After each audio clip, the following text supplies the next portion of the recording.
Hi hello నమస్తే welcome to our channel. నేను మీ భానుశ్రీ. ప్రస్తుతం మనతో పాటు ఉన్నారు ప్రముఖ సినీ క్రిటిక్ విజ్ఞాన్ గారు. వారితో మాట్లాడదాం. నమస్కారం సార్. నమస్తే. అయితే ఛత్రపతి అని వినగానే ముందుగా ఎవరికైనా ఏం గుర్తుకొస్తుంది? ప్రభాస్ గారు గుర్తుకొస్తారు. ఛత్రపతి మూవీ అనగానే మనం ఆటోమేటిక్గా బ్యాక్ వెళ్ళిపోతాం. సో ప్రజెంట్ అయితే ఛత్రపతి మూవీ ట్రైలర్ మళ్ళీ వస్తుంది. సో అందరు ఒక్కసారిగా డౌట్లో ఉన్నది ఏంటంటే ఛత్రపతి మళ్ళీ ప్రభాస్ గారు నటిస్తున్నారా లేకపోతే ఈ దానికి సీక్వెల్గా తీస్తున్నారా అనే ఒక డౌట్స్లో అయితే ఉన్నారు. కానీ మనకు తెలిసిన విషయం ఏంటంటే ఇందులో బెల్లంకొండ శ్రీనివాస్ అయితే నటిస్తున్నారు. సో అది మనం చూస్తున్నాం. సో ట్రైలర్ అయితే వచ్చింది. దాని గురించి మీరేం చెప్తారు మూవీ గురించి? సో మూవీ గురించి మాట్లాడే ముందు ఫస్ట్ ట్రైలర్ సాధించిన రికార్డ్స్ చెప్పుకుంటే రిలీజ్ అయిన ఆల్మోస్ట్ 12 అవర్స్లోనే 5.7 మిలియన్ వ్యూస్ వచ్చింది. అండ్ 320.2x అంత నిమిషానికి ఆ రేంజ్లో వెళ్ళిపోయింది, ఎక్కడెక్కడికో వెళ్ళిపోయింది. దీనికి కారణం ఏంటి? అది ఎంత యూట్యూబ్ మహిమ అది. దీనికి కారణం ఏంటంటే ఈయనది జయ జానకి నాయక కదా.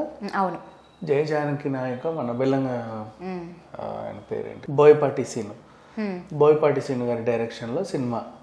సో ఇక్కడ మాస్ యాక్షన్ మూవీ లాగా రిలీజ్ అయింది. ఆ సినిమా కాస్త హిందీలో డబ్ అయ్యి యూట్యూబ్లో రిలీజ్ చేస్తే అత్యధిక వ్యూస్ అనమాట. 800 మిలియన్ వ్యూస్ వచ్చాయి. 700 దాటినప్పుడే ఇప్పుడు ఇంకా దగ్గరలో ఉంది.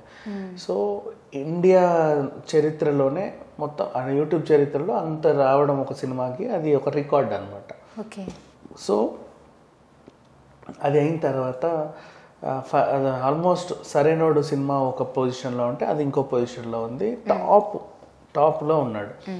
అది ఎవరిది ఈ సినిమా, ఎందుకు ఇంత వెళ్ళింది ఎవరికి తెలియదు. చాలామంది కొన్నిసార్లు ఏవి ఎప్పుడు ఎక్కడ ఎలా హిట్ అవుతాయో తెలియదు. అప్పుడు మన ధనుష్ సాయి పల్లవిది కూడా రౌడీ బేబీ సాంగ్ ఎక్కడికో వెళ్ళిపోయింది, అది టాప్. సో అలా ఇది వెళ్ళేసరికి ఈయనకంటే ఒక ఫ్యాన్ బేస్ ఏర్పడింది. ఎవరు చూస్తున్నారు, ఎక్కడి నుంచి చూస్తున్నారో తెలియదు, మొత్తానికి అయితే ఈయన చూస్తున్నారు. అలా ఈయన మిగతా సినిమాలన్నీ కూడా హిందీ డబ్ చేసేసి అన్ని హిట్లు. సో హిందీలో ఒక్కొక్కరికి ఒక్కొక్క స్టేట్లో మార్కెట్ ఏర్పడుతుంది. అది ఎప్పుడు ఎలా వస్తుందో నిజంగా మనకు కూడా తెలియదు. ఇప్పుడు ఆ అబ్బాయి తెలుగులో అంటాము, ఆయనకి ఇక్కడ మార్కెట్ ఏర్పడలా. ఏదో బాడీ పెంచాడు కానీ పెద్దగా యాక్టింగ్లో అంత ఇదేం లేదు. మనం చూసిన దాంట్లో తక్కువ సినిమాలు అంటే బెల్లంకొండ శ్రీనివాసే. సో దాంట్లో ఆయన యాక్టింగ్ కూడా సరిగ్గా లేదు. అంటే ఏదో రకంగా ఇచ్చేస్తే తెలుగు వాళ్ళకి అంత డైజెస్ట్ అవ్వాల. వీళ్ళ తమ్ముడు ఇంకా బాగా చేసేవాడు. మళ్ళీ తమ్ముడు సినిమాలు మంచిగా, అంటే స్వాతిముత్యం అనే సినిమాలు చేసేవాడు. దాంట్లో యాక్టింగ్ పరంగా యాక్టింగ్ పరంగా హీఈస్ గుడ్. కానీ ఇతని విషయానికి వస్తే మాత్రం ఏదో బండలాగా ఒళ్ళు పెంచాడు కానీ ముక్కు మూతి కదలట్లా. సరే ఇదేమైనా సరే ఈయన ఎంతవరకు ఉంటాడో చూద్దాంలే అనుకున్నాము. అనే టైంకి అనుకోకుండా ఈ ఛత్రపతి సినిమాని హిందీలో రీమేక్ చేస్తే ఎలా ఉంటుందని ఒక కొత్త ఆలోచన వచ్చింది వీళ్ళకి. సరే ఆల్రెడీ ప్రభాస్ ఛత్రపతియే హిందీలో రీమేక్ అయ్యి చాలామంది చూశారు, అందరికి తెలుసు అది మన. అండ్ ఇంకా ఎప్పుడైతే రాజమౌళి గారు బాహుబలితో పాన్ ఇండియా రేంజ్కి వెళ్ళారో అప్పుడు ఇదే రాజమౌళితో ఇదే ప్రభాస్, అదే కీరవాణి గారు ఇంకేదో సినిమా కూడా ఉందంట అని కూడా చాలామంది చూశారు. సో అట్లా కూడా ఛత్రపతిని చాలామంది చూడడం జరిగింది. అంటే రాజమౌళి ఫ్యాన్స్ కానివ్వండి, ప్రభాస్ ఫ్యాన్స్ కానివ్వండి, చాలామంది చూసేసారు ఆల్రెడీ. సరే ఇప్పుడు ఆ సినిమాని ఇంకో హీరో రీమేక్ చేస్తున్నారంటే స్ట్రైట్ హిందీ సినిమా అనగానే పర్వాలేదు, అంచనాలు బాగానే ఉన్నాయి, మంచిగానే ఉంది. అండ్ ట్రైలర్ చూస్తే కూడా నీట్గానే తీశారు, యాజ్ ఇట్ ఈస్ మన ఛత్రపతి. హిందీలోనే తీయడం జరుగుతుందా సార్ ఈ మూవీ ఛత్రపతి అనేది? ఛత్రపతిని ఇప్పుడు హిందీలో స్ట్రైట్ రీమేక్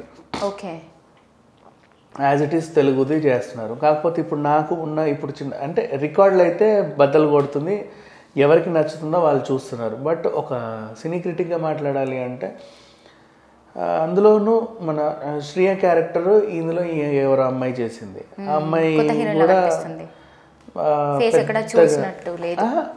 ఆఫ్ కోర్స్ హిందీలో అడపతడప కనిపించినప్పటికి కూడా ఆ ఫేస్ గురించి మాట్లాడట్లేదు, ఆమె కనిపించకపోని.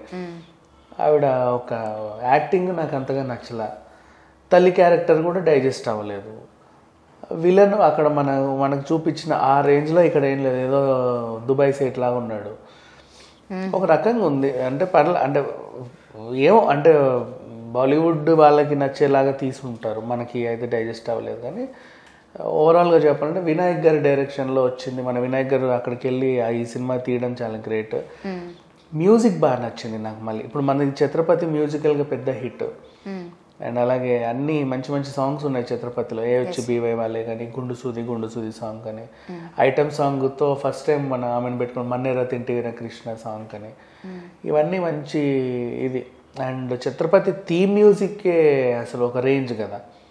మెయిన్ ఛత్రపతి టైటిల్ మ్యూజిక్కే సినిమా అంతా కూడా అట్లా వచ్చేది, అదే మధ్య మధ్యలో వచ్చేది. సరే హిందీలో ఎంతవరకు నిలబెట్టకపోయినా సరే, కానీ ఓవరాల్గా అయితే మాత్రం ఈ అబ్బాయికి హిందీ మార్కెట్ బాగా కలిసి వచ్చింది. ఇప్పుడు మన హీరోల్లో కూడా కొంతమంది కొన్ని రాష్ట్రాల్లో మనకు తెలియకుండా కొత్త మార్కెట్ వస్తుంది.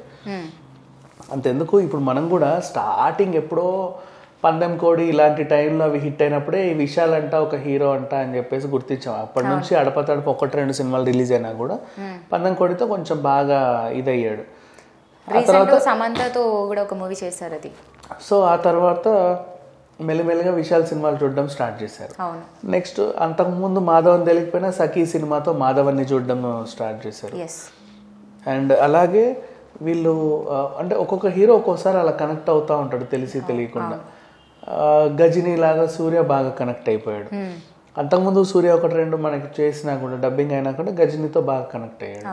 సింగంతో ఇక నెక్స్ట్ లెవెల్కి వెళ్ళిపోయి ఇక సూర్యని ఇప్పుడు ఇక మన హీరోనే అంటారు అందరూ. అండ్ అలాగే ఉన్నారు కొంతమంది, అంటే కార్తీక్ కూడా ఆవారాతో కనెక్ట్ అయ్యాడు మనకి. ఒక్కొక్క హీరో ఒక్కొక్క టైంలో అలా కనెక్ట్ అవుతూ ఉంటాడు. అండ్ మోస్ట్లీ చూసుకుంటే ఈ అబ్బాయి హిందీలో అన్ఎక్స్పెక్టెడ్గా కనెక్ట్ అయిపోయాడు. మోస్ట్లీ అంటే మొబైల్స్లో, యూట్యూబ్ అంటే ఎక్కువ మొబైల్స్లో చూస్తారు, లేకపోతే ఇంకెక్కడో చూస్తారు. ఇప్పుడు తెలుగు కన్నా ఎక్కువ హిందీలో బాగా కనెక్ట్ అయ్యారు కదా, మంచిదే కదా. ఎవరైనా సరే నిజమే, ఒక దగ్గర ఉంటే వాళ్ళ సినిమాలు అన్నిట్లో పాన్ ఇండియా కల్చర్ పెరిగాక ఒక బెనిఫిట్ ఇదే. ఇప్పుడు మన అల్లు అర్జున్ కూడా కేరళలో మంచి మార్కెట్ ఉంది. స్ట్రేట్ కేరళ సినిమా తీస్తే అల్లు అర్జున్ నువ్వు 10 కోట్లు పెడితే 100 కోట్లు కలెక్ట్ చేస్తుంది, ఏం ఉన్నా లేకున్నా కదా. ఆ రేంజ్లో ఆయనకు అక్కడ ఫ్యాన్ ఫాలోయింగ్ ఉంది. సో ఈవెన్ మన దుల్కర్ సల్మాన్ కూడా మహానటితో ఇక్కడ కనెక్ట్ అయ్యాడు, సీతారామంతో బాగా కనెక్ట్ అయ్యాడు, చుప్ అనే సినిమాతో బాలీవుడ్లో కూడా కనెక్ట్ అయ్యాడు. కొంతమంది కొన్నిసార్లు అట్లా కనెక్ట్ అవుతూ ఉంటారు. పృథ్వీ కూడా మనకి ఆల్మోస్ట్ కనెక్ట్ అయ్యాడు. ఇంతకుముందు అడప వచ్చినా సరే ఈ మధ్య బాగానే అది జనగణమనతో అయితే బాగా కనెక్ట్ అయిపోయాడు అబ్బాయి. అన్ని ఇంకా మన అదేంటిది ఇప్పుడు జెనీలియా ఆయన అబ్బాయిని లవ్ చేసిన తర్వాత హిందీకి వెళ్ళింది. హిందీ తెలుగు చేసిన జెనీలియా అఫ్ కోర్స్ బ్యాలెన్స్ చేసింది. సో అట్లా చాలా మంది కూడా ఒక టైప్ ఆఫ్ హీరోస్ ఒక్కొక్క లాంగ్వేజ్లో తెలిసి తెలియకుండా అనుకోకుండా కనెక్ట్ అవుతూ ఉంటారు. సేమ్ అలా ఇప్పుడు ఛత్రపతి మూవీతో ఈయన కనెక్ట్ అయ్యాడు. అండ్ నాకు తెలిసి అక్కడ మంచి హిట్ వస్తుందని అనుకుంటున్నా. అలాగే వినాయక్ గారికి కూడా ఒకవేళ అది హిట్ అయితే బాలీవుడ్ లో మార్కెట్ వచ్చే ఛాన్స్ ఎక్కువ. ఈ ట్రైలర్ చూసుకుంటే కనుక మొత్తం యాక్షన్ సీక్వెన్స్ లోనే కనిపిస్తుంది. అలాగే కట్ చేయాలి ఛత్రపతిని, లేకపోతే ఫ్లేవర్ మిస్ అవుతుంది కదా. కాకపోతే మన దగ్గర ఏం చేశారంటే అటు ఎమోషన్, ఇటు ఇప్పుడు నల్లనివన్నీ నీళ్ళని తెల్లనివన్నీ పాలని భానుప్రియ గారి ఎమోషన్ చిన్నప్పుడు పెరిగిన తర్వాత అట్లా ఒక type of and emotion and అన్ని ఇక్కడ మొత్తం యాక్షన్ సాగింది. చూద్దాం ఏమైనా కనెక్ట్ అవుతుందో. Okay sir, thank you.